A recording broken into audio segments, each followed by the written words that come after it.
have this QR code in case you want to download the slides, and so you can go and download it. Happy to share it. But hopefully it works. I didn't try it this morning, so hopefully it'll get better. Down and dry. Yes. Okay. Awesome. All right, so today I'm going to talk about phasers, and in particular fluorescence lifetime imaging. And at the end, if we have time, and you have to tell me, like, ring a bell when time's up, because I'm not keeping track much of the time. I'll show you a video on something that we discussed last night, which made me think, like, okay, how actually do they do this? And we'll talk about it towards the end, if there's time. Okay, so what is FLIM used for? FLIM is typically used for many, many purposes. FRET is one of them, so forced to resonance energy transfer. It's also used for mapping ion concentration, pH imaging, and that's because a lot of fluorescent molecules have this kind of characteristic where they could be sensitive to their environments. And that means that they could change fluorescence lifetime based on pH, or fluorescence lifetime can be changed due to an environment that's hydrophobic versus hydrophilic. So those are quantitative information that you get from images. Another reason to use FLIM, and this is why we use it in our lab, is to look at biochemical reactions such as the reduction of NAD plus to NADH.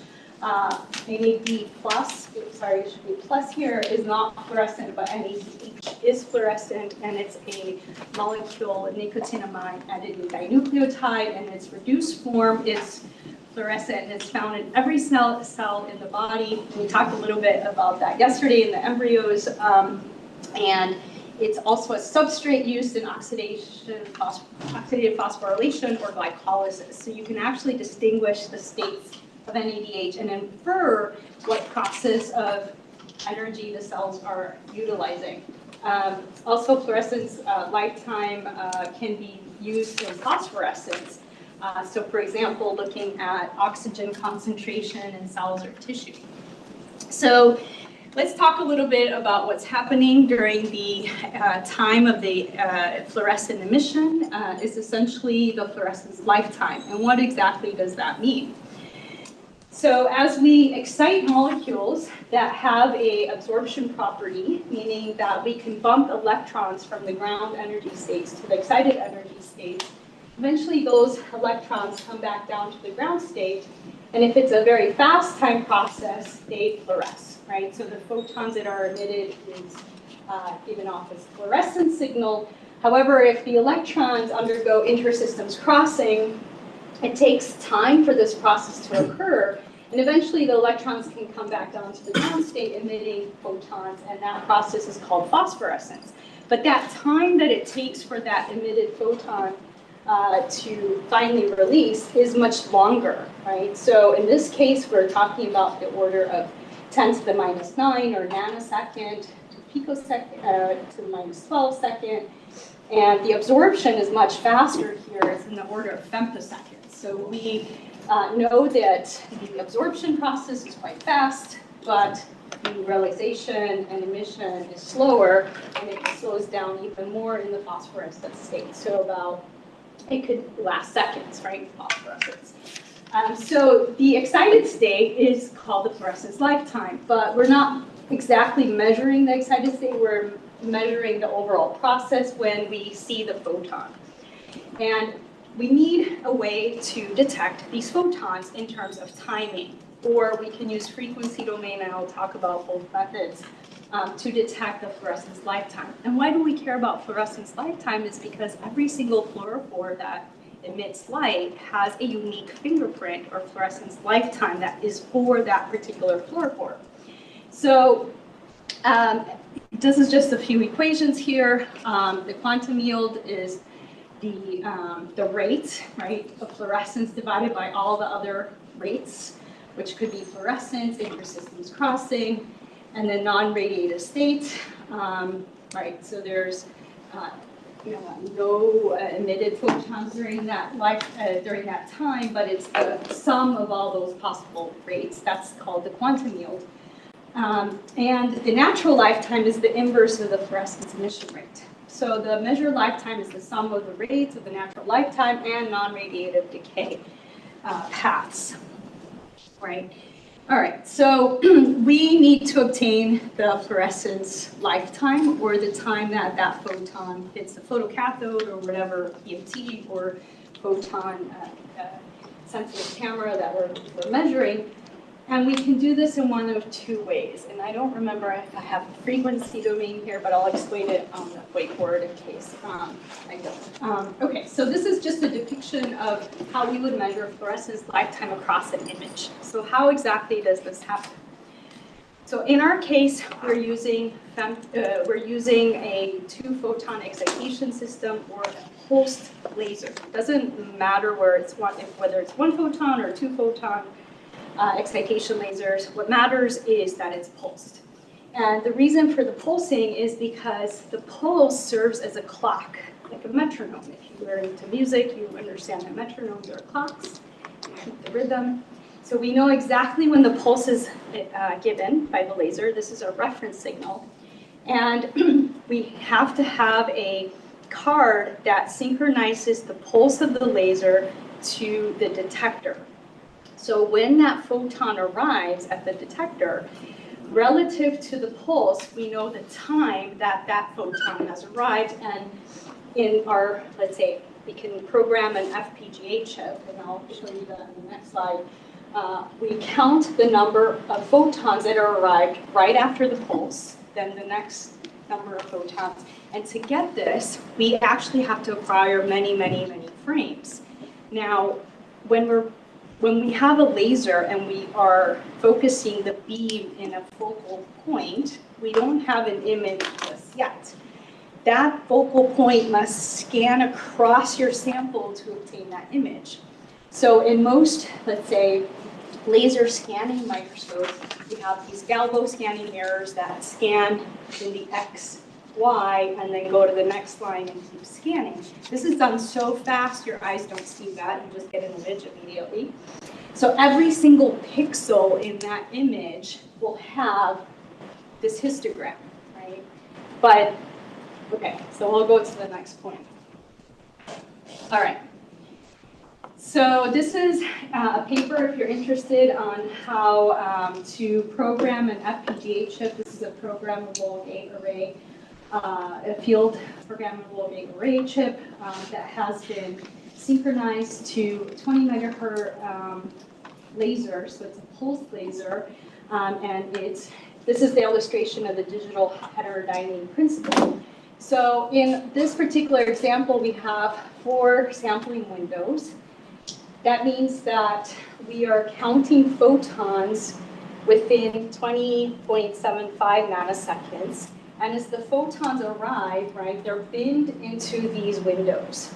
And because the sampling windows are ever so slightly shifted, we collect every single photon and no photon is lost.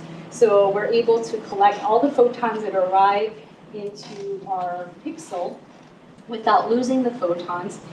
And the sampling windows slide through the period of the emission response due to the slight difference in frequency for a total of 256 steps. And we're able to obtain a good, let's say, photon histogram for every single pixel in our image. Okay, so, yeah. So is it 1 photon per bin, or is it multiple photons? I'm going to go through that in the next couple of slides. So keep that question there in case I didn't answer this. Okay, so now just as an overview, we can collect photons using pulsed excitation lasers. This is called the time domain.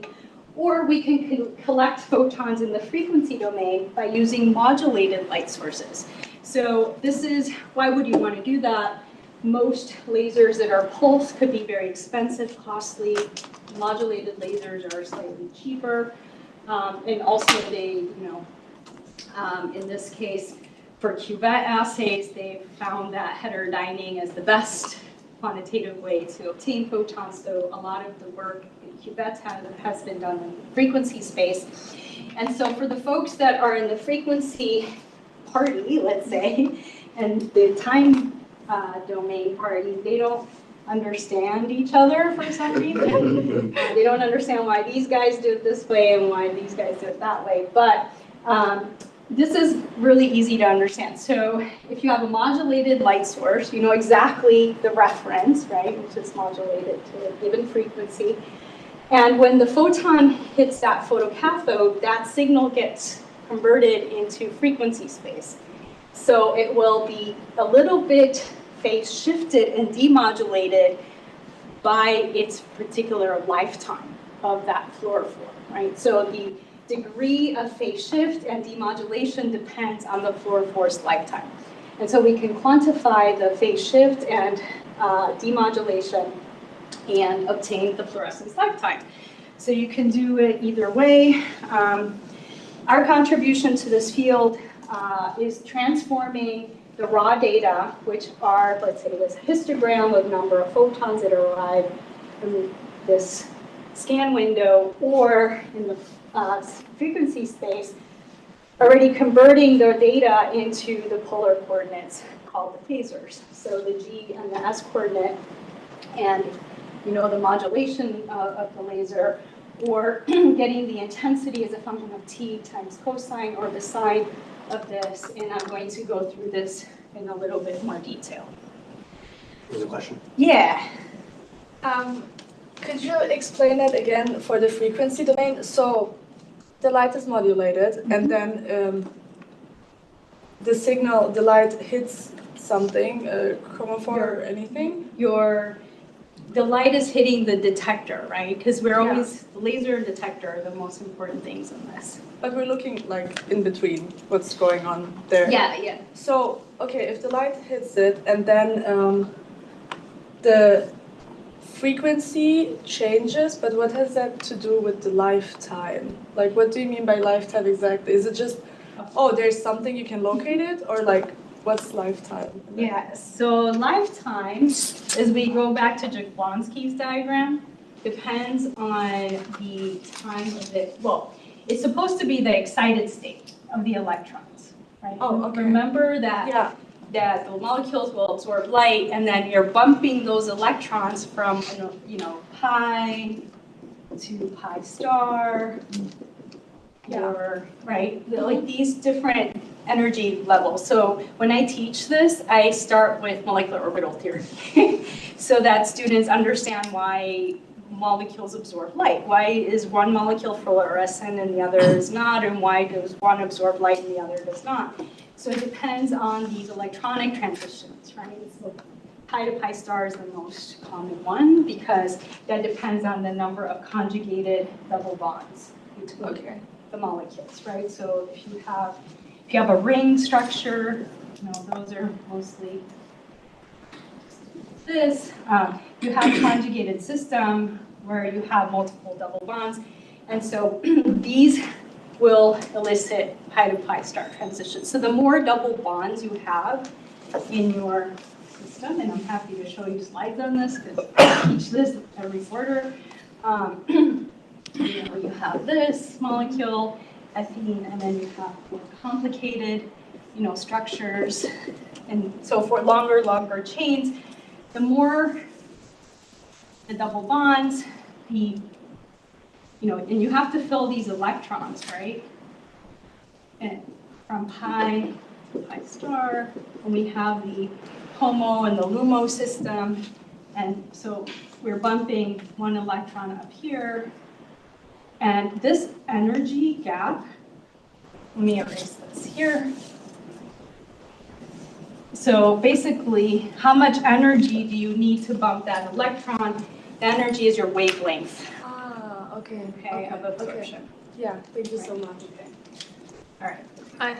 I also have a question on this, but not on this, more on the graph. So the blue line is our modulated light. Is the green light, the green line, the resulting fluorescent that we see, and that's why it's phase shifted and also the DC level is down? Yeah. Okay. Yeah, exactly.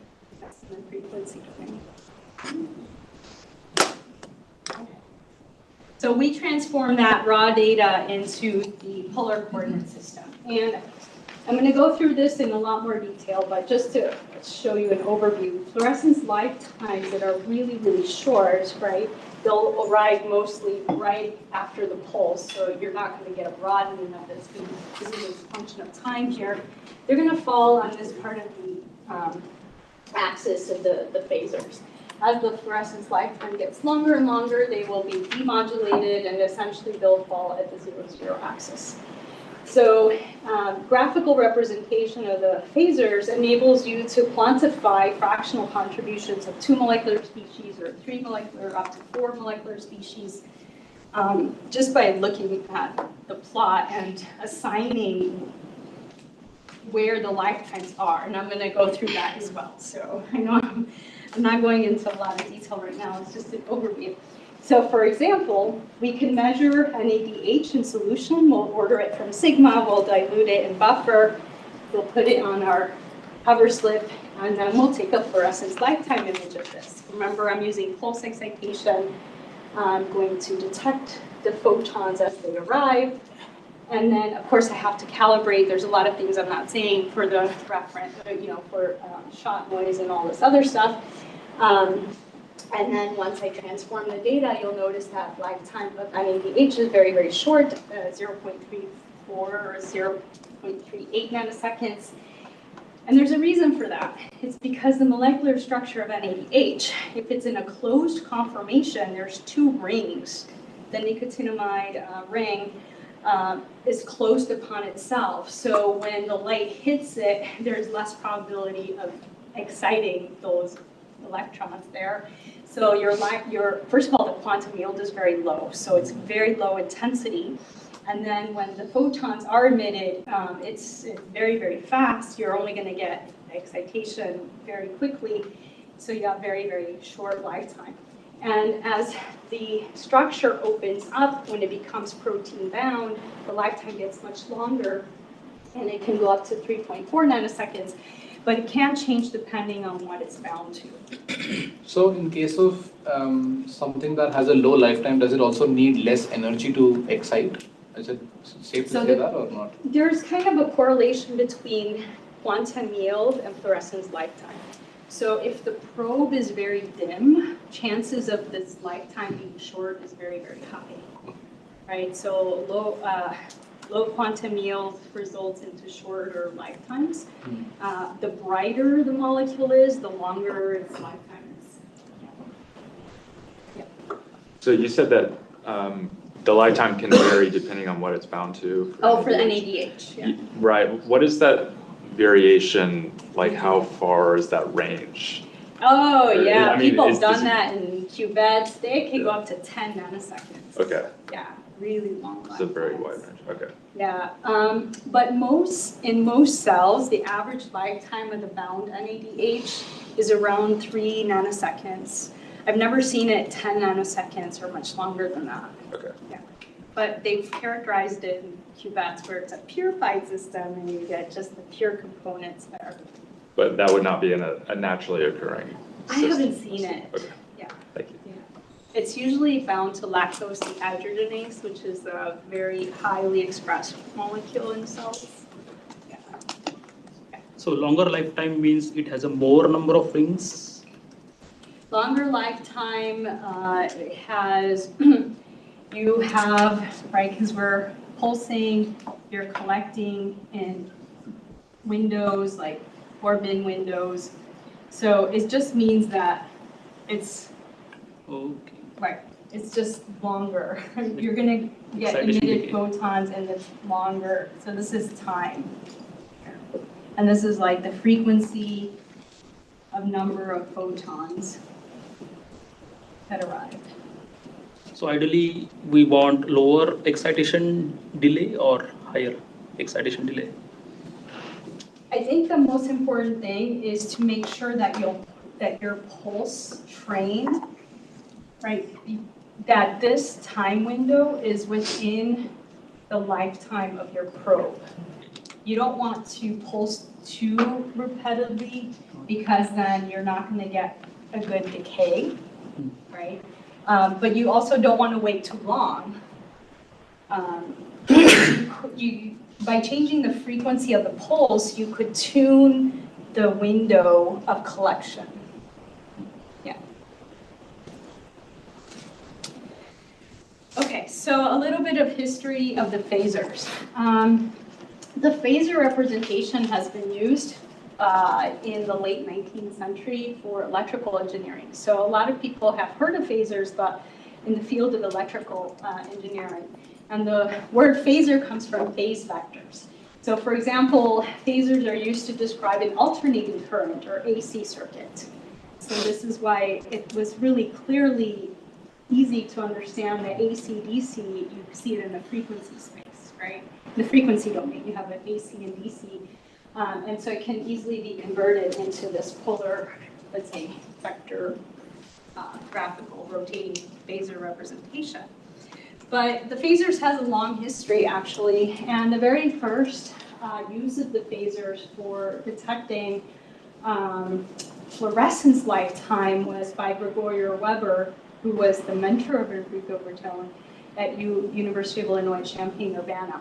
So you can see here in this paper by Gregorio Weber where he used the S and G coordinates in the frequency domain, and this was for QBAT assays, right? And in that time they didn't have like imaging systems. It wasn't until Enrico came in and used more imaging technologies, but he was also working on the measurement and analysis of heterogeneous emissions and the multi-frequency phase and modulation fluorimetry. So this is the first representation of the phasers that you're familiar with today. And that was done with Dave Jamieson, who's a professor in Hawaii. But many others have also thought about using phasers. For example, they called it other things. So Tom Jobin, Andrew Clayton, and Quentin Hanley used something called AV plots. So I'm just giving credit to them in 2005. Bob Clegg used the phasers. He called it polar plots. And then I know Glenn Redford, who was a student of Bob at UIUC, we were in the same time when we were working on this. And then Enrico and I used the phasers for images. So it was the first time it was applied to images rather than QBET. So everything else before was QBET assays. So you can take an Excel sheet and you can convert, let's say, your raw data, which is your decay data shown in the blue graph curve on that axis over here. And that's the intensity as a function of time, convert it to your cosine and sine transformation of each one of those points. And then at the end, get the G and the S coordinate of that particular decay curve.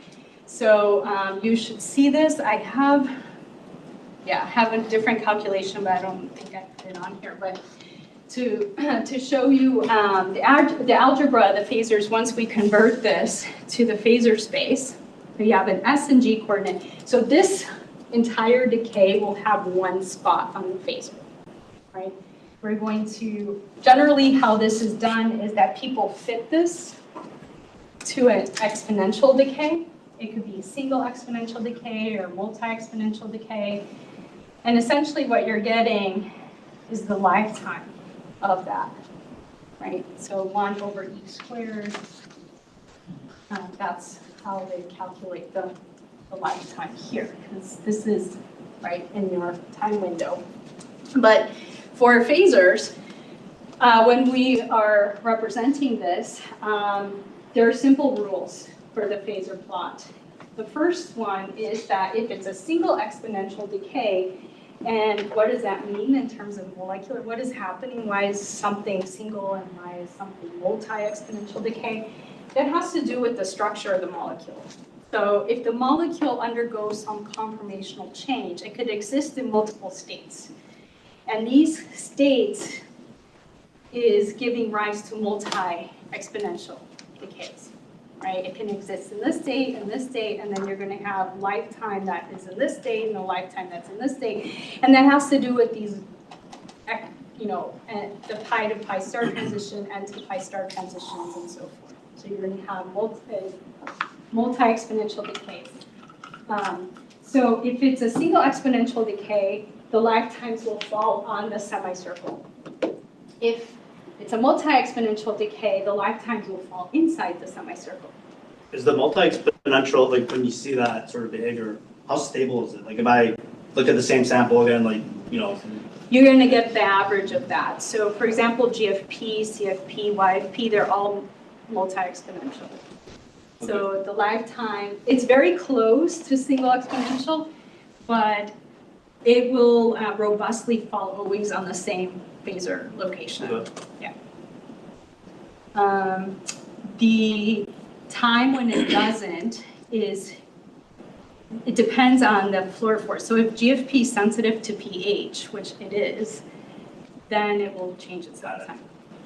And Michelle, what is the origin of that? Can you explain the origin of that in terms of Jablonski diagram? Is it that they're competing pathways for the relaxation? Is it because my understanding is that, you know, you excite the molecule from a ground state to an excited state, but you have a manifold of vibrational states that are associated with that singlet state. Right. There has to be some relaxation there. Yeah. And then there's a relaxation to a manifold of vibrational states associated with the ground state. So the fact that you have these multi-exponentials, are you kind of probing various relaxation pathways? Yeah, and it's all averaged out, right? So it depends on the quantum yield. We saw that it's the rate of fluorescence divided by the sum of all possible rates. And then we have the natural lifetime, which incorporates these multiple rates, phases. So it's going to be an average of all of these possible states. There are a lot of early work that's gone into calculating the theoretical states that these molecules could be in, to see, you know, how it would change if there's a chemical change within the structure of the molecule. But yeah, I mean, you can really go into the real nitty-gritty details of, do you see changes of lifetime due to this conformation versus that?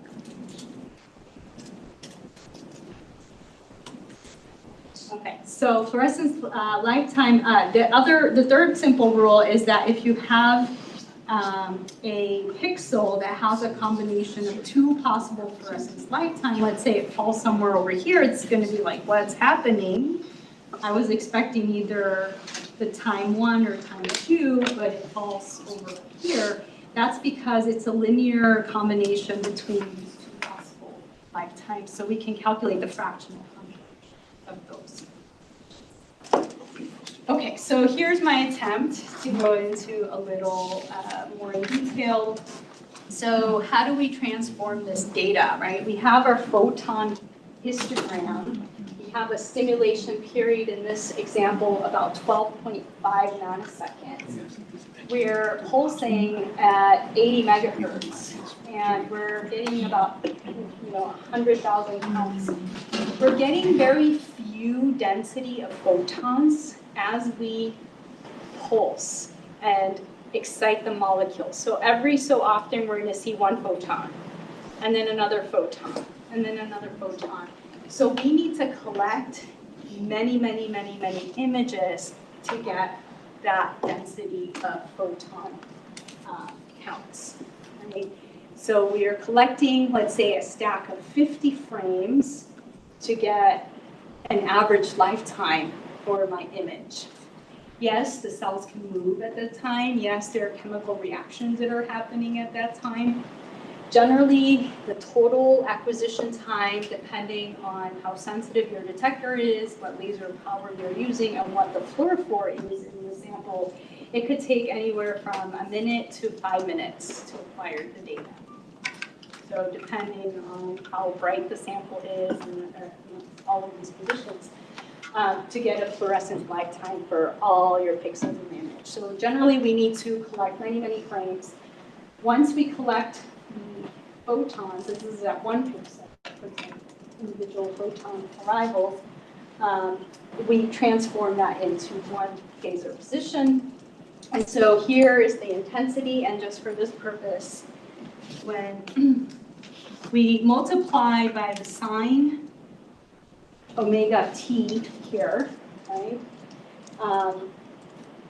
essentially it's the multiplication of the area under the curve here, which is in yellow. There's the intensity at time t times the sine of omega t tau. And we obtain it's yellow, and I don't know if you can see in this case we have the s coordinate, so 0.4. Now we now multiply the area under the curve multiplied by the intensity here, which is this purple, by the cosine of the intensity. And we are able then to get this coordinate for the g. So now we have an s and a g coordinate, and that gives us our phasor position here. Okay, so this would be in a single exponential decay from this raw data, for example, that we have. So that's the pixel phasor plot, and we do that for all of the pixels in the image. So you're going to get a cluster of pixels on the polar coordinate that gives you the lifetime of whatever you have in the sample. And of course, if it's spatially distributed, you're going to have lifetimes that are different in every single pixel, if that's the case. All right, you'll notice here that there's a harmonic, and a little value n, and that's for harmonic. It's a harmonic number, which means that omega is 2 pi f, where f is the linear modulation frequency. And if we double that, if we are using 80 megahertz and we go to 160 megahertz just by multiplying that factor by 2, for n is equal to 2, we can go to higher order harmonics. And why does this help? Oh, okay, here's the n equals 1. We get this transformation that will fall here, right? It's just n is equal to 1.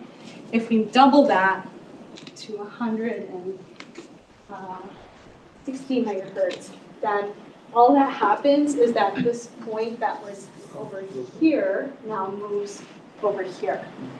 And why would you want to do that, right? Some people are like, so what? Who cares?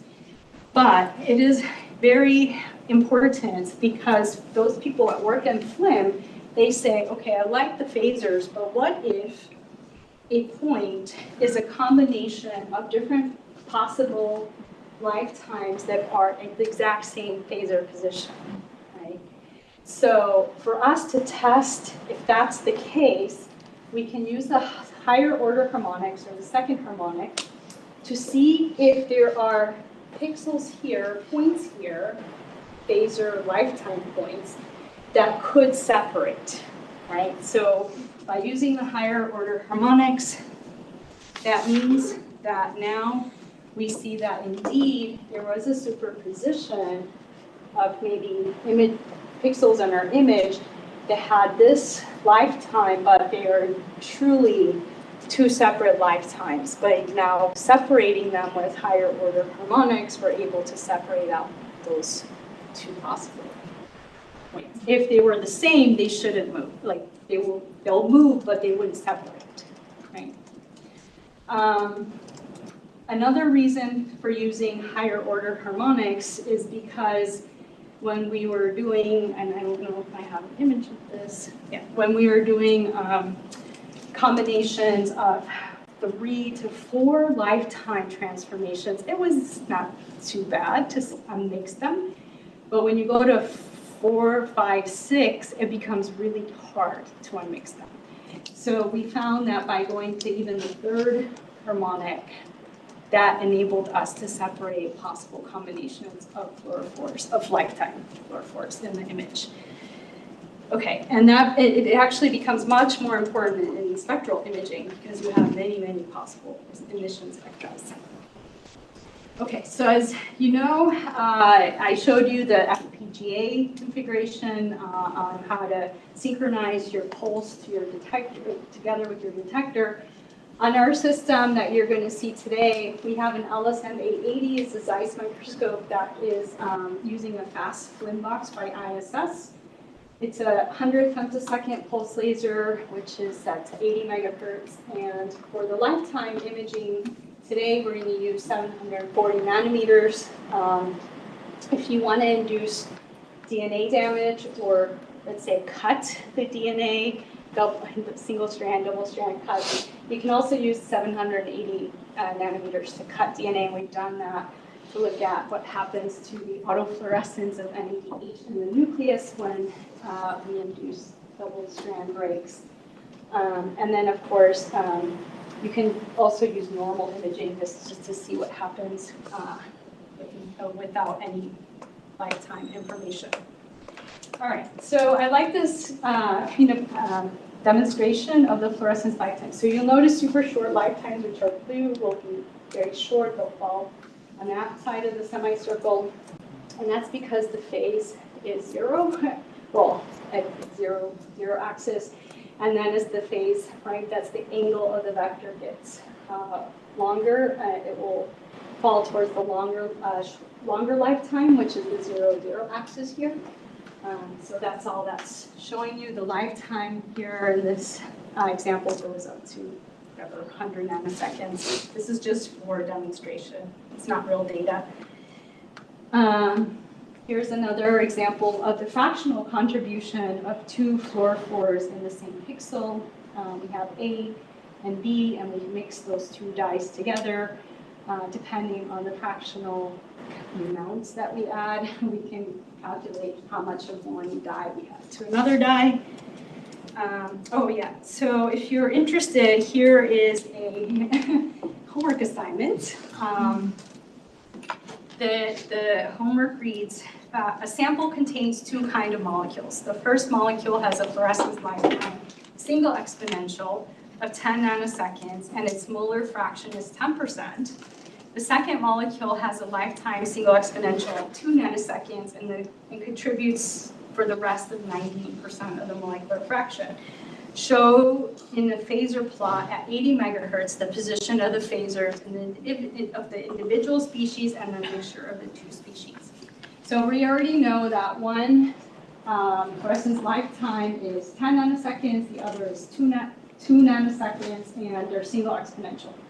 So all we need is this formula that's F, I don't know why it doesn't show up there, is equal to 80 megahertz. Omega is 2 pi F. We now have the equation for G and S. So G is 1 over 1 plus omega squared times tau squared. We know the lifetime. We have to do G and S for each molecular probe, right? So we start with this. Sorry, I didn't go step by step. This is the lifetime for 10 nanoseconds. What is the S and G coordinate? We have do the calculation, 0.038 and 0.191. The lifetime of our second probe, which is 2 nanoseconds, we find the S and G coordinate and simply plot the S and the G coordinate for those two 10 and 2 nanoseconds. 10 nanoseconds is here, and the 10 and 2 nanoseconds long and short. And then the fractional contribution will be for the mixture, right? So if we know this is G3 because it's the mixture one, the contribution is 10% or 90%, right? 10%, 90% for the G, 10%, 90% for the S. We can find the coordinate for the mixture of the two components. Okay? Okay. Questions? Okay, so this is already the multi-harmonics, which I already showed you. Sorry about that. So for fluorophore that overlaps, would you do the next slide? Would you do the higher order harmonics for both of them, and then if and only if both of them move separately, then they were overlapping each other, or how do you do it? Yeah, so our software already contains an N value, so we just put 2 and then takes that and then. Separate. But if you're programming your own phasor transformation, you would simply, whatever cluster of points that you have here from your image, you're simply are going to convert it to N of 2, right? So instead of 80 megahertz, you'll use 160 megahertz and see what happens to that cluster of points.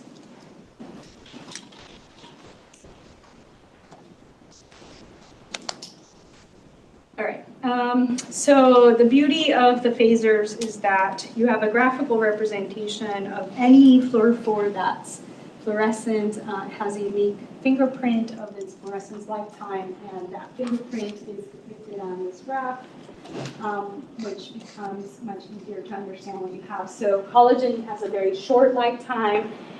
It is fluorescent, but it's very weakly fluorescent. So it's not surprised that it has a very short lifetime. NADH, as you saw, has short lifetime when it's free. When it's protein bound, it's longer. Retinoic acid. These are some of the more autofluorescent molecules that you can with tissues: retinoic acid, FAD, retinol, and folic acid, for example. What does it mean to have dots outside of the?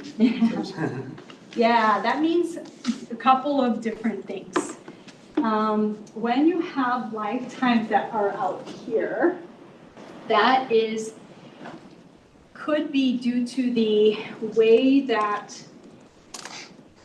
it could be due to fret, right? So what's happening is that you're getting a time delay. By the time that you are collecting this time window, you're getting already photons that come like during the pulse of the laser. So when we're doing fret, we will collect, let's say in channel 1, and we'll collect in channel 2. And so channel 1 is generally the donor, and channel 2 is our acceptor molecule. So we can have fluorescence lifetime of the donor and the acceptor. If the donor is undergoing the fret, right, what will happen is the fluorescence lifetime will get really short. So in the presence, by itself, it will be here, but then in the presence of the acceptor, it will hardly emit any light because it's transferring its energy to this guy. So in essence, its quantum yield's going down, it's getting the intensity is going down, the lifetime is getting shorter. So what's happening in the acceptor channel? Well, we're synchronizing in a way that we're only detecting in 12.5 nanoseconds, right? But by the time the acceptor gets excited, where the lifetime of the acceptor is no longer within our time window. So we're going to get photons that are kind of outside our time window, and those lifetime points will be out here. So that can be eliminated just by reducing the frequency of your laser. Yeah. Right. Yeah. So it kind of tells you that actually Yeah. you don't have your measurement configuration. Right. I imagine you can also get this if you had phosphorescence, correct? Yeah, probably yes. Yes. It depends. I think there's like a sweet time window. If it's too long, Yeah. you probably wouldn't. Yeah, because it's too Yeah. weak. Yeah. Thank you. So here's a microfluidic chamber that has been loaded the fluorophores fluorescein. And one of the first experiments that was done here in Irvine after we moved, there were a bunch of microfluidic people on this floor a long time ago. And so we loaded the letter L and injected the fluorescein, and then the lifetime. So basically the way the software works is we take our cursor, we highlight all of the points in this graph that matches the pixels in our image. So in this case, the pixel highlighting color at the time was pink. So all of the pink pixels that belong to this lifetime light up. And I suspect that we're getting probably some autofluorescence of the microfluidic PGA. I don't know what they use. PDMS?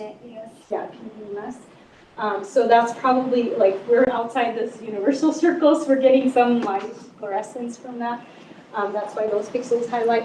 And then you'll notice in this case we have the letter D. This is rhodamine B1. And then when we mix the two fluorophores together, we get the linear combination and fractional contribution of those two. One thing to note that I just noticed, I forgot what I was gonna say. Oh yeah, if you're gonna ever do this experiment, don't mix fluorophores that are in different solvents. We had this in our last year's workshop where these two solvents are the same. Right? Last year's workshop, we had a fluorophore that was in ethanol and another fluorophore that was in water, and they mixed the two. The lifetime did not fall here. The lifetime fell somewhere over here, and they were like, what happened? And I'm like, okay, what were your solvents? And they're like, one's ethanol, one's water. I'm like, there you go. So what happened is that the state of one of the molecules that was supposed to be in ethanol, now it's in water, changed. And that changed the property of the fluorescence lifetime. Okay, so that's just something to know. Here's an example on cells in collagen. The protein that is expressing is not really important in terms of the tag, the protein itself. It's paxillin, it's a focal adhesion protein, but GFP itself has a fluorescence lifetime that's slightly, it's not on the semicircle, but it's multi-exponential. Right? So it's right here. It's about, in that case, 2.1 nanoseconds. The lifetime of the collagen, which you can clearly see in the background, super short. It's over here. It's about 0.07 nanoseconds. And then we do see that there's a line that is linear combination of the two, and that could be, we wondered, what is it? These fibroblast cells secrete their own collagen, so they're producing collagen themselves. And so we're thinking like it's quite possible that they're making collagen, and that's what we're seeing. Okay. So I'm going to show you some biological applications. So any questions so far on phasers? Okay. This is one of the first applications of autofluorescence that we're. This was done by Chiara Stringari and Enrico's lab. She's a postdoc working together with the Olivier Cinquin lab, and they use these beautiful C. elegans germline models. And C. elegans have been very well characterized. They know exactly where all the stem cells are in the C. elegans. And you see here, this is the mitotic region stem cell niche. And as the cells start to differentiate, they undergo a transition state. So, in fact, they know it so well, they can count which cell will mark the distal pool from the proximal pool within the mitotic region, and then the myophobic prophase. So it was a good model for us to test to see what happens with autofluorescence as those stem cells differentiate. So we expect that due to this graph and this knowledge that we should see a transition between the network and transition and differentiated state. So the problem at the time was that if you have, let's say, a pixel or points on your image that has a phasor plot here, it's a blob. So that becomes a problem. How do we tell that this cell is different from another cell, right? So if I take my cursor and I put my cursor here, all of this stuff will light up.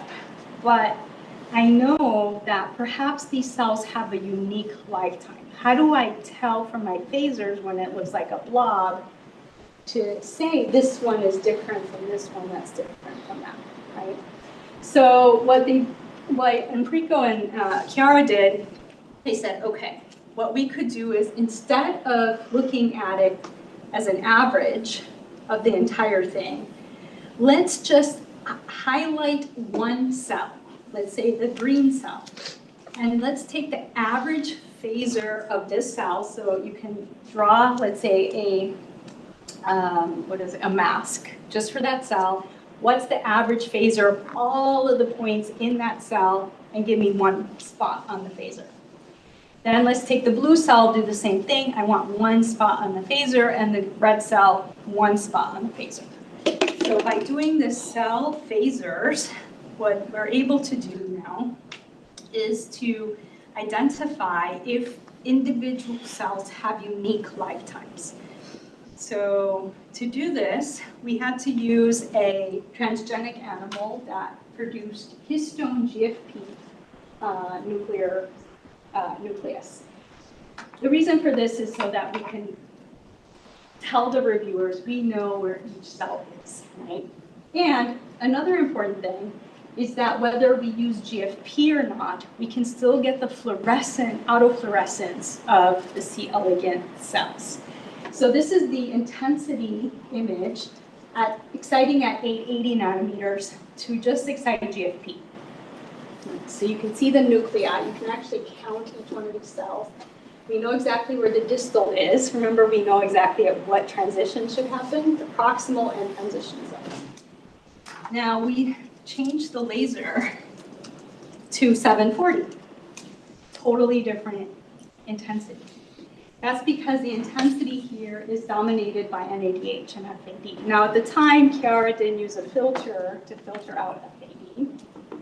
So she's getting all NADH, FAD, whatever that means. Okay. So we now can isolate the cell because we can see it with 880 nanometers. So we know that's my cell. We switch the laser to 740, right? We already have a cell mask there. And now counting the distal cells from here to here, we're going to put a lifetime cursor for each independent cell. So you'll know each of those cells are there on the phaser, so it's zoomed in so you can see it. Then we're going to do the same thing for proximal, then the transition zone, and the differentiated zone. So by doing this, you can actually see a shift in fluorescence lifetime as the cells transition to each one of these zones. So the cell phaser enables us to distinguish these points of transition within the C. elegans. And you see that there's kind of a cell phaser trajectory that distinguishes each one of those zones. Okay, so that's the data. Just to note, because she was not using a particular filter for FAD, we do have lifetime combinations of NADH and free bound and FAD. Actually, these two should be switched. I don't know why she put FAD and NADH there. But she also did spectral detection. And with spectra, so we have on our 880 a spectral detector, and you could see that she put her cursor just spectrally. You can do this on the Zen software, so you don't need the phasers right now, let's say. If you put your cursor here, you get this spectra, which is slightly shifted from the differentiated zone. So there is definitely a spectral change. And what's nice about the spectra is that if you don't have a FLIM system, but most commercial microscopes in core facilities come with a spectral detector, you can actually look at metabolic changes in profiles using spectral emissions. Okay, so overall, the number of cells 1 through 6 on the mitotic region were distinguishable statistically from the position of the phasers from the proximal mitotic region there. Okay, so it's a way to analyze the data that gives you quantifiable information between transitions. What exactly does that mean in terms of metabolic states? You have to go more into the biochemistry. What's happening between the transitions? As I showed you with the embryos, we had to go back to 1960s data to figure out why 2-cell was different than 8-cell, and that had to do with pyruvate uptake, metabolism versus oxidative phosphorylation, and so forth. Okay, so that's the conclusion of that. How much time do you have? It's till 10. Okay. Yeah. Yeah, lots All right. of questions. Want to take a break or no? It's up to you. Okay. I have a question. So you mentioned earlier that, FLIM images typically take anywhere from 1 to 5 minutes to acquire. Just curious about kind of in the various biological systems you've probed, Is 1 to 5 minutes typically faster than any kind of kinetics of metabolic changes happening within the cellular systems? Meaning, what is the fastest time constant associated maybe with a shift in metabolism within cells? The fastest metabolic shift. Yeah, like shifting from glycolytic to oxphos. What is kind of the time scale which a cell can shift its metabolic pathway? Is that time scale typically longer than 5 minutes? Or can you actually imagine cellular systems that actually can shift their metabolic state on shorter time scales, in which case you may not be able to track that? Because you render the image, but actually each pixel is being acquired at a different time during that whatever 1 minute or 5 minute window. And so I'm just curious about that. Well, I mean, I can only speak of the developmental biology that we have because we have movies of cells going from 2 to 8 or 8 to moula, right? That's in many minutes. Right. So there you see that metabolic shift Sure. between the states. Right. In normal cells, I'm not sure. Or if you give it a stimulus in some way, either by, say, changing what it eats or, giving it a mechanical stimulus or whatever, what is kind of, do we know from other biochemical studies, what are potential rate constants for shifts in metabolic processes? Yeah, I mean, if you think about the seahorse assay, where you have a plate of cells, right, and you're measuring the oxygen consumption rate of the cells, and then you inject in rotenone or antimyosin A, and you're not looking at those time shifts over like days, right? You're looking at it within an hour you can clearly see as a function of time that drop of oxygen consumption depending on the drug that you're using. Right. So that could happen very rapidly in that case that you're monitoring. But it looks like an hour, right? Or how long? Within an hour, yeah. Yeah. So you're still going to be able to capture that in a phlegm image, even though it's... I mean, within the 5 minutes for imaging, we're going to average all that out, right? So if it's very fast, we're not going to see those subtle changes. So if we want to capture metabolic changes, and maybe depending on the system where you have a stimulus, say an impulsive stimulus that drives a change in metabolism, we'd probably be better off maybe constraining the area of the image to 64 to 64 pixels so that you can scan faster, right? Right. So that you can look at kinetic changes. Right, yeah. And then what about the contours along your rods and cones where they're so metabolically active on the order of minutes? So do you feel like are rods better visualized than cones because of the turnover? I know Chris Palczewski and his team are doing that. Yeah, I think those are a great question. If it's very, very quickly, right? If, like calcium image, if you want to see these tiny spikes, I would not do phlegm, honestly, because you're not getting enough photons to get a good histogram. It's all about getting good statistics, population of those photon counts. That's why people turn to just single molecular photon detection. You can see those photons arriving. Yeah, but if the processes happen even within 20 minutes and you can capture every 5 minutes the phlegm image, you might see that change within the 20 minutes if your signal's high enough and just capturing every 5 minutes the phlegm image. But it's not like you're capturing the whole image at a one time point. As you raster scan, you're actually from the upper left pixel to the lower right pixel, there is an elapsed time of 5 minutes.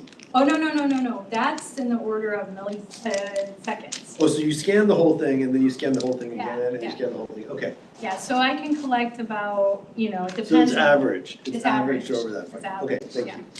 So you can collect 1 frame a second or even faster now with these. But you just got to accumulate. You got to accumulate many so frames. that you have the statistics. Right. Thank you. Yeah. Does that make sense? Yeah. Is there an advantage to time domain versus frequency domain in that regard? The frequency domain people would say yes, and the time domain people would say yes. From what I've seen, I mean, honestly, time domain to me is, I think it's probably the best because you're counting actual photons. I mean, frequency domain, yeah, I'm not sure. I've not done the experiment to know exactly. Thank you. Okay, so I'm going to move on to metabolic trajectories. So you kind of got a feel for the fact that stem cells can differentiate, and when they differentiate, they have different states, at least signatures, phasor signatures. But what's actually changing? For all of the studies that I'm going to show you next, we're looking at a particular molecule called nicotinamide adenine dinucleotide and the fluorescence of the reduced form of NAD+, which is NADH.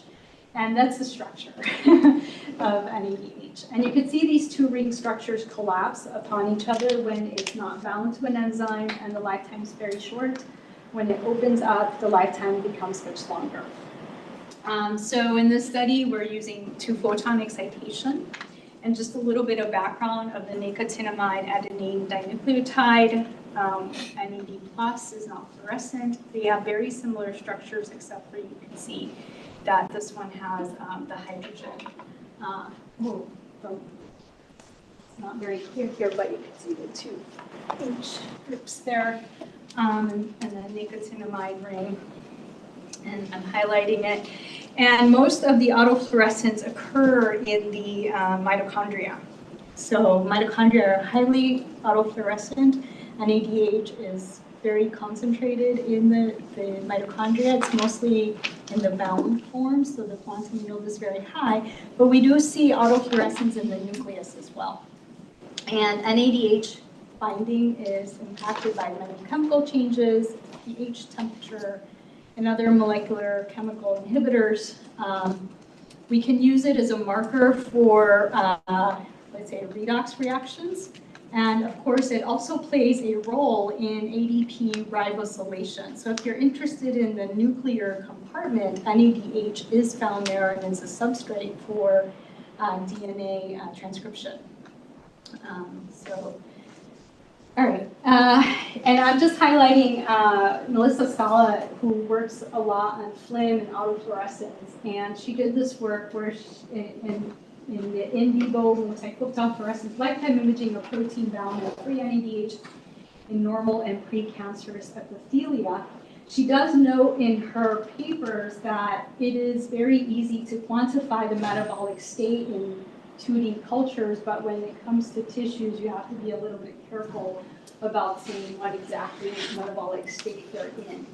But for all of the studies here, I'm going to show you some work by Chiara, who spearheaded the metabolic trajectory in the lab and showed that, based on the original work by Melissa, where they said free and bound NADH can be a useful tool for metabolism, I think Chiara, using the phasors, really demonstrated a lot in that field in terms of the tissue work.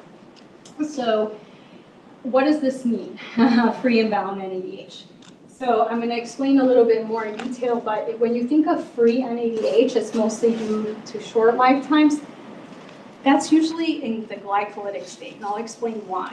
Why is NADH free when cells are undergoing glycolysis and more bound when they're in the oxidative phosphorylation state, and what does that mean? So Michelle, just can you go back? So you made the statement that the Scala group mentioned that one has to be cautious when going from 2D to 3D cell culture. So can you elaborate on that a little? What is the underlying concern or in the tissue, there's a lot of other autofluorescent components. Right.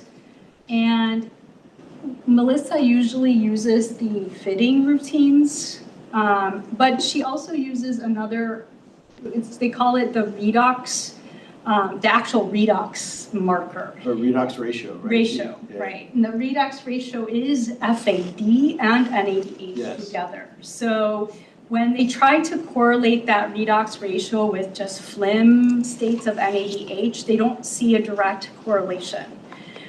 They don't know exactly why, and I know Alex, who was a student in her lab, who now has her own. Oh, Alex Walsh. Walsh, yeah. She also tried to correlate the two, and sometimes they match and sometimes they don't. And they're wondering if the reason for that is because there are other processes that occur in tissues, right, that shift this redox ratio more in the FAD contribution, and we are not picking that up with just NADH bound and free. So making a direct comparison between the two didn't correlate 100% of the time. So they're just be cautious of what exactly you could infer of the metabolic processes within the cells. It's a lot more complicated than it looks, which I understand. And we try not to say, okay, it's glycolytic or oxphos. We try to say more bound versus free, control versus experimental is statistically different. What exactly does that mean biologically? You have to do a lot more biochemical analysis, but it's good enough to say that there is a difference. That's all I'm saying, is that. Do you think there is some corruption of the data due to, say, autofluorescence of collagen or other ECM proteins that may interfere with the interpretation? That's a good question. I think that there's a couple of things that we need to check. The way that their data analyzed is using the fitting routines. Yes. And I'm wondering if in the phasers we would be able to find a closer correlation with what's happening. Because there could be, if there are indeed other contributors, we could look at the green channel and see together the autofluorescence of free and bound NADH and FAD. So is there a possible state that what they're seeing with their redox ratio could correlate if we did channel 1, channel 2, phlegm with phasers together? And no, I don't think they've done that. So it's like a component that's missing in the analysis, I think. So direct correlations with just blue channel, NADH phlegm, and the redox ratio, I wouldn't expect them to match, honestly. Yeah. Thank you. Yeah. Okay. Why are we saying that free and bound NADH matter metabolism? Well, it has to do with the way the cells process glucose, right? So you and I eat food, and then that gets converted to glucose. Glucose gets broken down, and it can be broken down in two particular ways, glycolysis or oxidative phosphorylation. Glycolysis happens when we're working out, we're weightlifting, we're using anaerobic glycolysis, let's say. We're not, this kind of workout would not be running, like where you're consuming a lot of oxygen. This kind of workout would be where you're actually deprived of oxygen, right? So it would be like weightlifting, heavy weights or something like that. And you'll notice if you do that, you'll build up lactate in your muscles, so you get very sore. And that's because your cells are under high glycolysis, right? It's like 80% production of lactate. And that's because you're depriving your cells of oxygen. They automatically go to this state to produce ATP. Your cells need to produce ATP, and the way to do it is this way. But when you're resting, you ate, you had a nice breakfast, you're just sitting there, most of your cells are converting that glucose into ATP through the mitochondria, and that's the oxidative phosphorylation process. So in this production, NADH is consumed and mostly bound. So that's why the mitochondria are very bright, right? The quantum yield is high because NADH is in the bound state. It's open.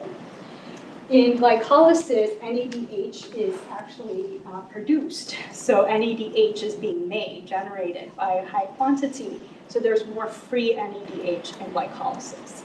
So more free NADH we infer to be more glycolytic.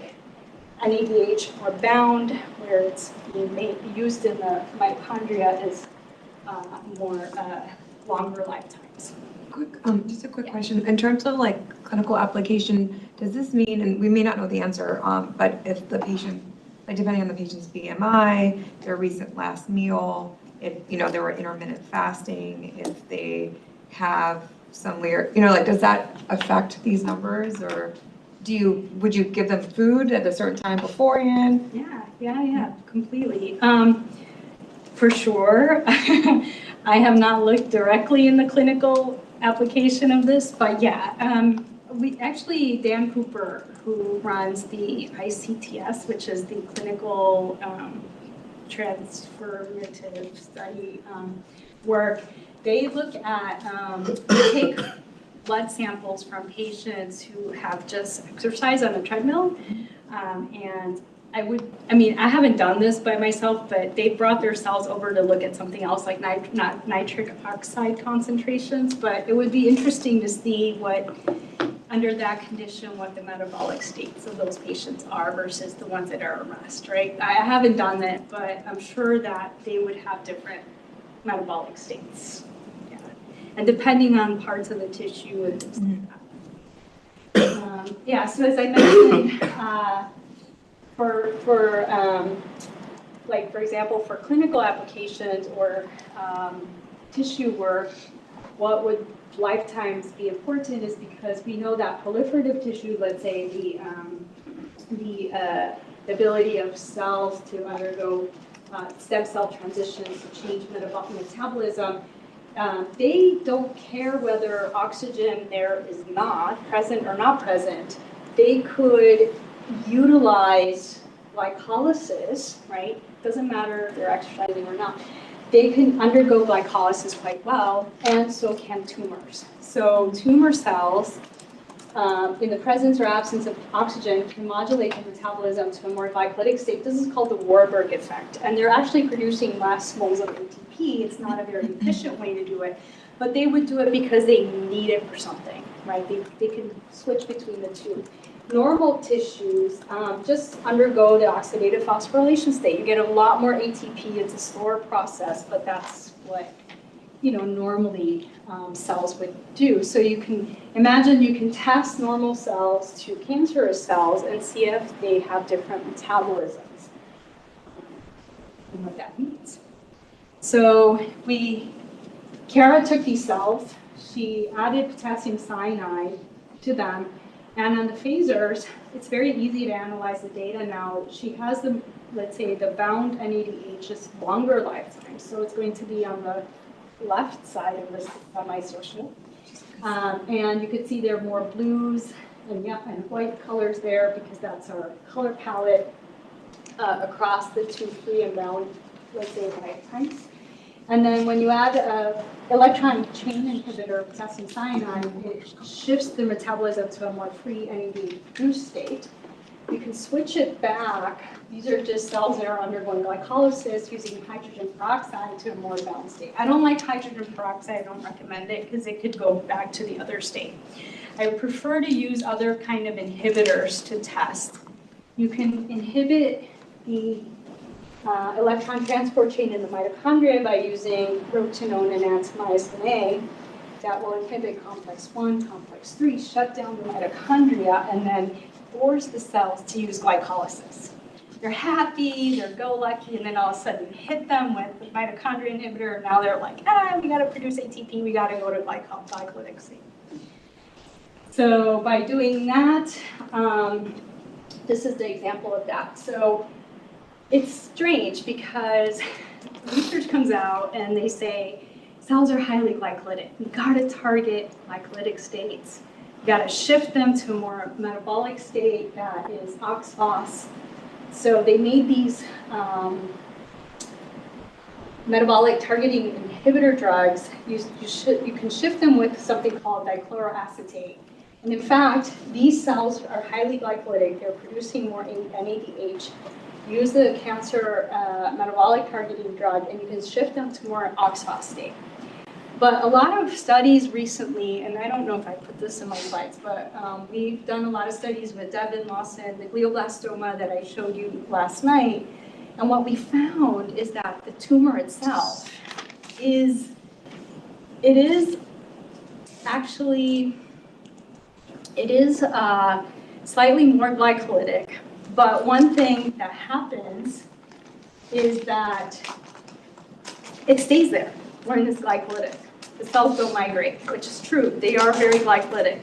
The cells that are actually moving away from the tumor to other parts of the body switch to OXPHOS. So when we shut down OXPHOS and we put these tumors into this mice, those cells, we found much less cells migrated to distal parts of the organ. So yes, while tumors are very glycolytic, not so sure you want to switch them to an OXPHOS state, because that could enhance their migration, actually. Anyway, that's what they found. This is rotenone and antimycin A treatment. I don't have the before, but we shut down mitochondria, so less bound, and they indeed converted to a more free NADH state. Okay, so one of the fun experiments that we did in the lab, and we're having an outreach program next week. This was done in a week with community college students, high school students, together with Wendy Wu's lab. She looks at macrophages. And macrophages in her lab are isolated from mice, and they're native macrophages. They have not differentiated to any kind of state.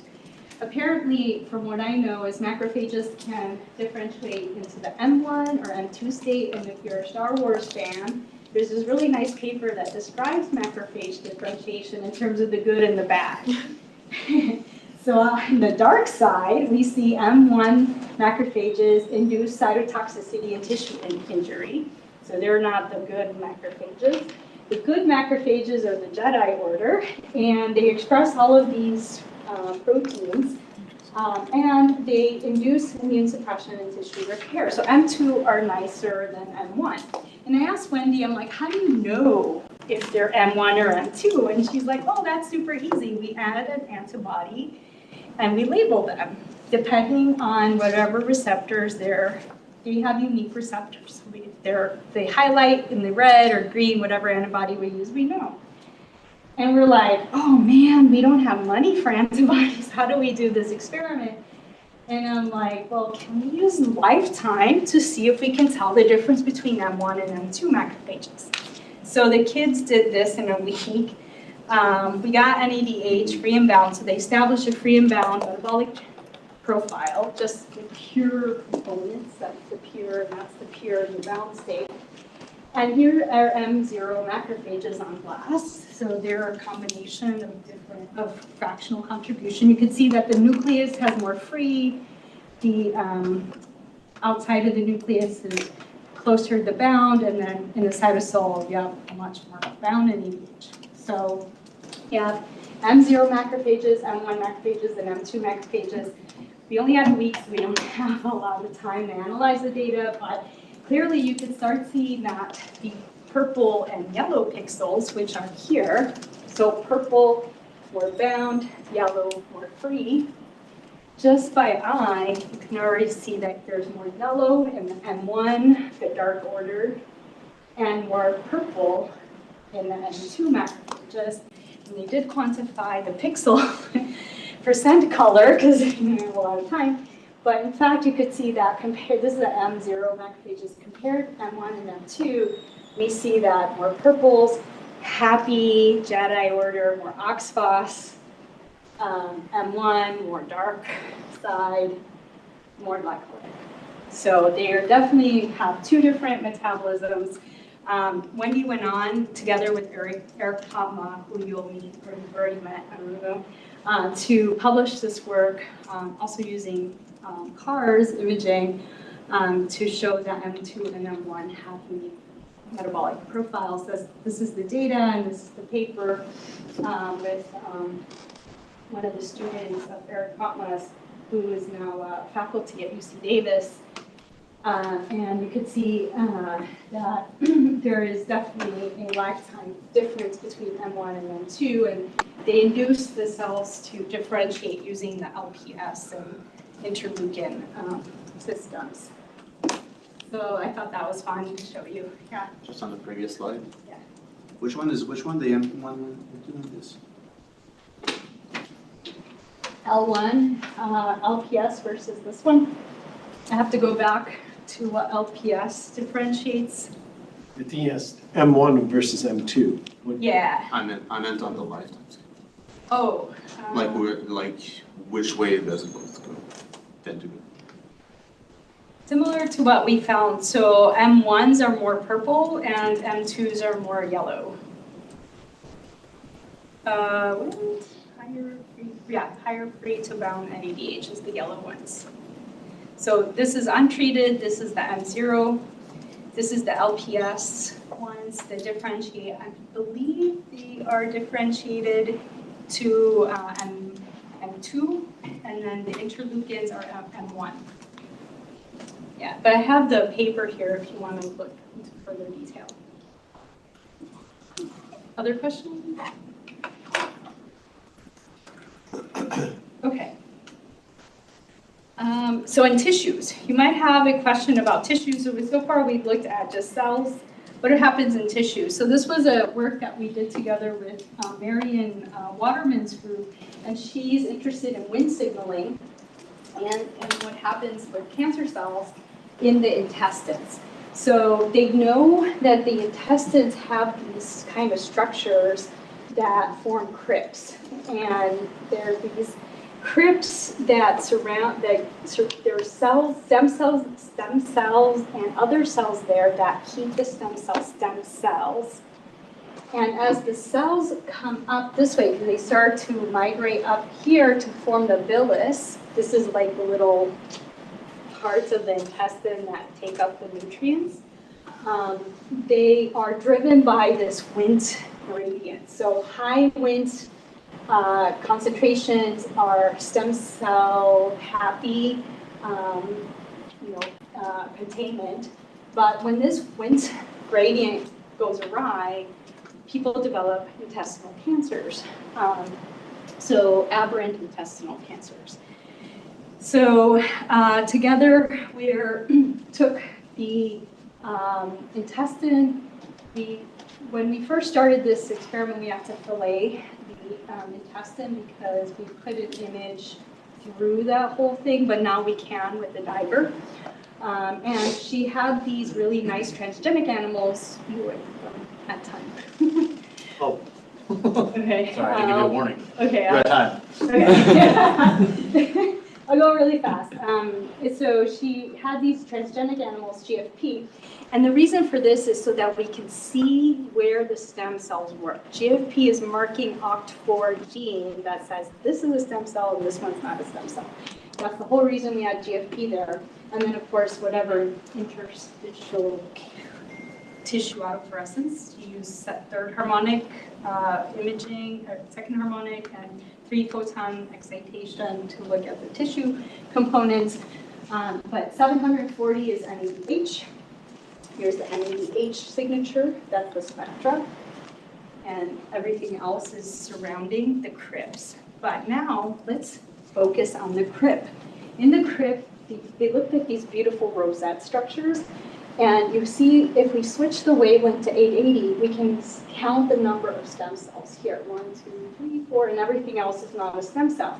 And I asked Rob, who is one of their collaborators, what are the other cells that are not stem cells? And he's like, oh, those are called Paneth cells. And Paneth cells are highly glycolytic. In fact, Paneth cells are there to keep the stem cells. I'm like, oh. That's cool. So now if we look at the lifetime, we see that so this is the stem cell, it's blue, and that stem cell is blue. So they have more bound NADH, and then the surrounding cells have more pink NADH. He's like, yeah, that makes sense. Paneth cells should be more glycolytic. So as we go up through, now we start going up into the tissue, we wanted to get a cell phaser for the Paneth cells. Each one of these is a unique lifetime average phaser of one cell. So these are all the Paneth cells, more free NADH, more bound stem cells have more bound NADH comparatively. And as we go up and image into the microvillus, we can, let's say, get a metabolic change as the stem cells differentiate. So here's the final thing. Paneth cells the most glycolytic, but stem cells have higher free NADH than the proliferating progenitor cells than the terminally differentiated stem cells. So as we go up into the crib, the stem cells differentiate and become more bound, so more phosphorus state. I'm going to stop there. Oh, the last thing is you can do this with neurons and watch neuron differentiation using progenitor cells. So these cells are going to become some sort of, let's say, specialized cells, neurons, astrocytes, or oligodendrocytes. And you can see that process as a function of days. Now, it's not within 20 minutes, but it's after so many days they start to differentiate.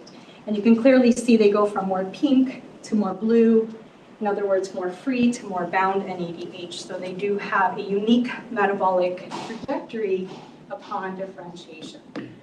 So that's pretty much it. I'll leave you with this. For those of you working in FLIM, can we determine components? There's many papers now to be able to distinguish multiple components of a phaser that's there, and using higher order harmonics.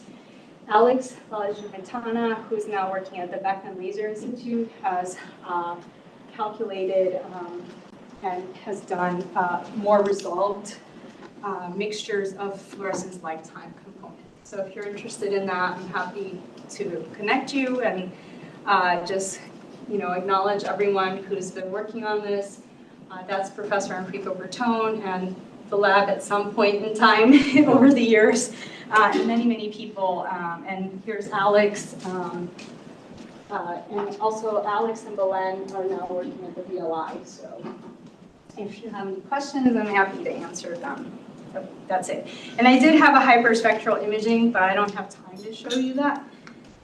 And I'm happy to tell you afterwards, but one thing I do want to share is last night we were talking about quantum imaging, and we talked about electron entanglements, but also photons can be entangled. And there's a very nice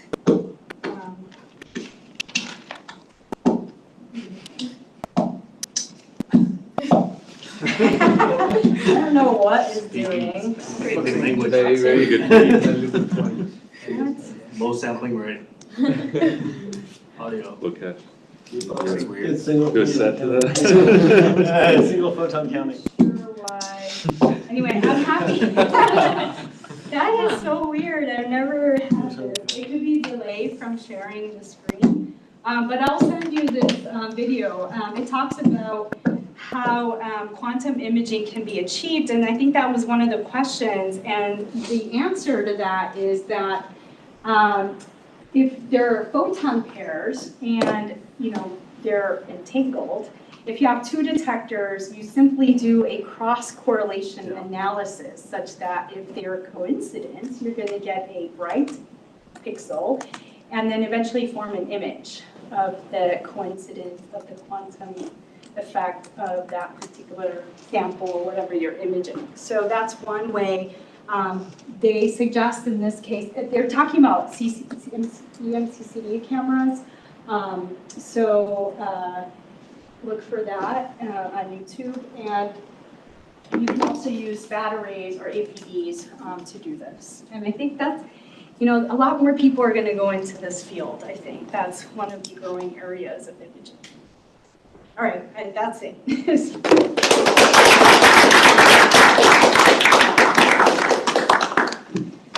Questions?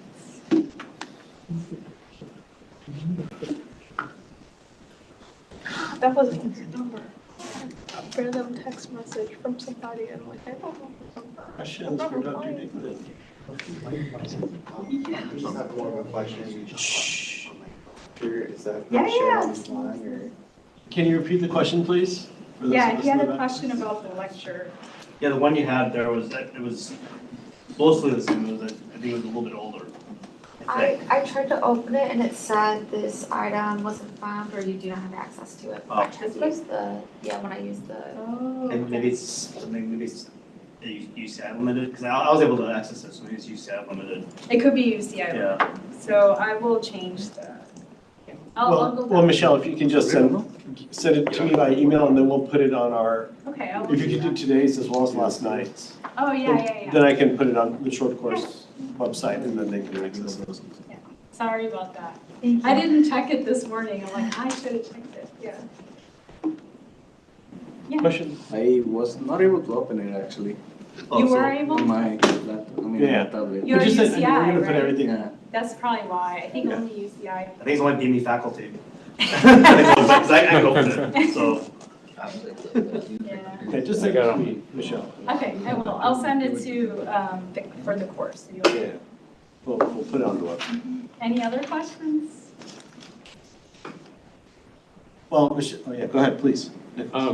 So we have some samples that are tagged with GFP, they're tissue samples. And this is more a very specific question, but we want to get the redox ratio and we want to just ignore we're not worried about the GFP. We got them from a clinic that tagged them. Is there a way that you use to just mask out GFP completely and then find the redox ratio with NADH and FAD. yeah? That's a good question. Because GFP is like 880, I know. right? So it's very close. Yeah. Even at 740, you excite GFP. Not very well, Right. but enough. I think that the lifetime of FAD is, at least for the phasers, in a different position than the GFP. Mhm. So you could probably tease out those fractional contributions graphically with the phasers. Mhm. I've not done it because we don't really look at the FAD channel. We can take the FAD, but we've not looked at it. And you can probably contact Melissa to see how they do it, because if they do GFP positive samples, how do they get the FAD from there? And I don't know. That's our big struggle right now, but I think with the phasers, you might be able to see this fractional contribution from that. and then sort of use that as a Yeah. Yeah. Okay, thank you. I think I have a question. So when you were talking about the multi-harmonics, so that like if you go past n equals 3, kind of becomes like a jungle noise kind of type of thing. You mean this here? Yeah. This is just one pixel that could be a combination of multiple, right? So the reason that Chiara has 8 nanoseconds, 3 nanoseconds, because either that is one molecule that exists in 2 conformations, so it's an average of 2 lifetimes that gives it that phasor position, right? Or this point is 2 completely different molecules that just happen to have that position there, right? And to know if that's the case, if you use higher order harmonics, it will separate out those 2 species that are independent of each other. So the one on the right, you actually separated 2 different species then? All we do is we just change the frequency to 160. Okay. Instead of 80 megahertz, we use 160 megahertz, and it separates. Okay. This is simulation, so it's not real data. I don't know what it would look like in real data. I have done it. If this point is the same species, it will just go somewhere over here, right? It will just shift in one position to another, but if it's 2, then it will separate. So basically going from the first to the second gives you unicity of solutions. Okay. The question I have for this is, if you want to have like an image in the first harmonic versus the second harmonic or higher harmonics, do you really need to have your laser at higher frequencies, or is there a way to it's digitally? It's mathematical. Okay, so digitally you can do it post acquisition.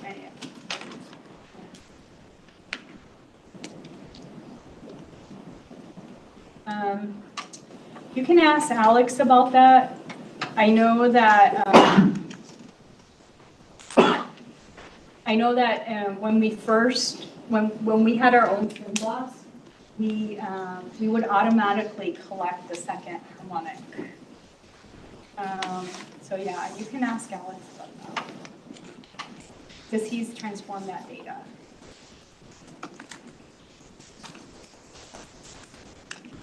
But you don't have to physically change the frequency of the laser. Any other questions? We are going to see Michelle in the afternoon, so Yeah. as you ponder, we have. Cloud had a Yeah. question. Just a quick question, just so, right, like for the fluorescence, like the lifetime is the energy to excite it. Like the shorter the energy, so. Oh, the energy gap? Yeah. That depends on the number of bonds, double bonds that you have in your structure of the molecule. So what happens is that you have like these energy levels depending on whatever SP molecular orbits they are. And so the more double bonds, the more electrons that fill those energies, right? And what happens is that the gap between pi and pi star starts to get smaller and smaller and smaller. That means you need less energy to bump those electrons. Less energy is inversely, remember that energy is related to wavelength. So the smaller the gap, the longer the wavelength that is needed, because less energy is longer wavelengths. Shorter energy is shorter wavelengths. I mean, I have a whole presentation on that. I'm happy to share with you if you want. Thank you. That omics concept that you showed yesterday, I think, like it was, I think, one of your last slides, if not the last slide. Yeah. Is it strictly based off the phaser analysis of like different cells? Okay. It's based on the spectral. Okay. Yeah. This is what you wanted to see, Bassam, last night, is the narrower the emission of the signal, the further it is on the phasor transformation, the broader the distribution, the closer. Exactly. So the width, and then these are fractional contributions of multiple, like 3 species component, right? And the first to do this was actually Hans Gerritsen and his student Federoni, who has a faculty position, I think, at UC Davis or UC Santa Cruz. He's in California somewhere. This is their original work on that phasor transformation of the spectral current. But yeah, we are getting the omics through essentially staining multiple species. This is not our work, but just to give you some representation. Multiple dyes that can be stained in a cell system. This is in tissue level, but imagine if this is one cell, we can obtain functional information from these dyes that tell you TMRM, membrane potential, right? Or nuclear, nuke blue, which is Hooks or DAPI, has intensity changes that tell you if the chromatin is more compact or less compact. So we get all these functional information from dyes and then read out all the changes as a function of time if the cell is perturbed or not. So we're looking at chemoresistance for that. This is not our data, so I should show our data.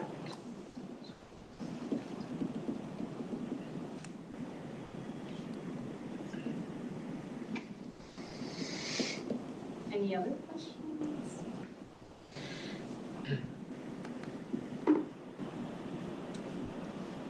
That was a slide here.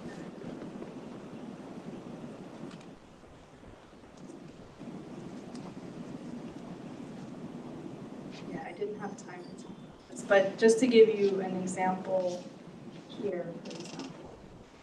We have DNA marker, lysosome marker, membrane marker, mitochondria marker, tubulin, lipid droplets. We can simultaneously stain these without perturbing the cellular function and excite with one wavelength all of the dyes and obtain spectral information. So so this is called environmental sensor phenotype being relayed by subcellular structure organelles, or espresso for short. Yeah, a little bit Enrico inspired. Yeah. Lorenzo started this work and actually kind of started with our outreach program because we needed a cheap way to mark organelles. So we started thinking, how can we, maybe we can multiplex functional. You use some coffee, you could call it Nespresso. Nespresso, yeah, exactly. Go well done. Yeah, that would be great. Apply for sponsorship. Yeah. Yes, yes. Nespresso. Yes. You can be in all our conferences.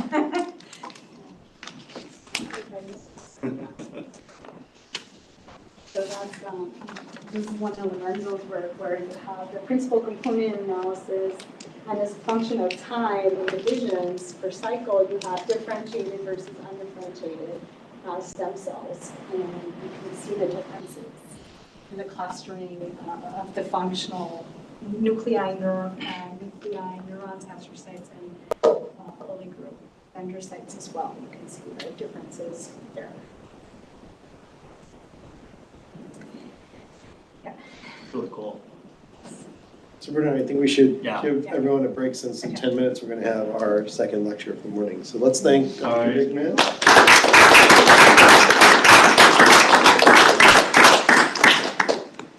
So this afternoon, starting at 2, Dr. Digman will lead you all through a computational exercise to actually process data. I think both Flynn as well as perhaps Fred Flynn data as well, using the phase pair analysis. So you'll get some experiential understanding. Yep. Processing it. So thanks. Okay, so we'll reconvene in 10 minutes for our second lecture. So, We'll be doing